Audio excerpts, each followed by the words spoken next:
আপনি কি জানেন আমাদের প্রিয় নবী হযরত মুহাম্মদ সাল্লাল্লাহু আলাইহি ওয়াসাল্লাম ইন্তেকালের পূর্বে কার কথা ভেবে অঝরে কেঁদেছিলেন? সে কথা জানলে আপনার কলিজা ফেটে যাবে, আপনি আপনার চোখের পানি ধরে রাখতে পারবেন না। সৃষ্টির শ্রেষ্ঠ মানব আজ মৃত্যু সজ্জায়, প্রচন্ড জ্বরে তার শরীর পুড়ে যাচ্ছে, ব্যথায় তিনি বারবার তার কপালে পানির জাপটা দিচ্ছেন আর বলছেন, আহ, মৃত্যু যন্ত্রণা কত কঠিন।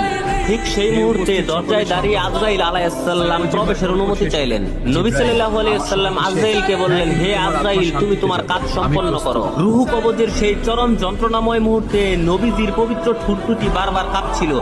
আয়েশা রাদিয়াল্লাহু তাআলা আনহু কানে কান পেতে শুনলেন, নিজের জীবনের শেষ রক্তবিন্দু দিয়ে নবী সাল্লাল্লাহু আলাইহি সাল্লাম আর্তনাদ করে বলছেন, উম্মতি উম্মতি, অর্থাৎ শেষ নিঃশ্বাসের সময় পর্যন্ত তিনি নিজের কথা ভাবেননি, ভেবেছেন শুধু আপনার আর আমার মতো গুনাহগার উম্মতের কথা। যে নবীর মৃত্যুর যন্ত্রণার মাঝে আমাদের জন্য অঝরে কেঁদেছেন, সেই দয়ালু নবীর জন্য আমরা কি আমাদের জীবন দিতে পারবো? যদি আপনি জীবন দিতে প্রস্তুত থাকেন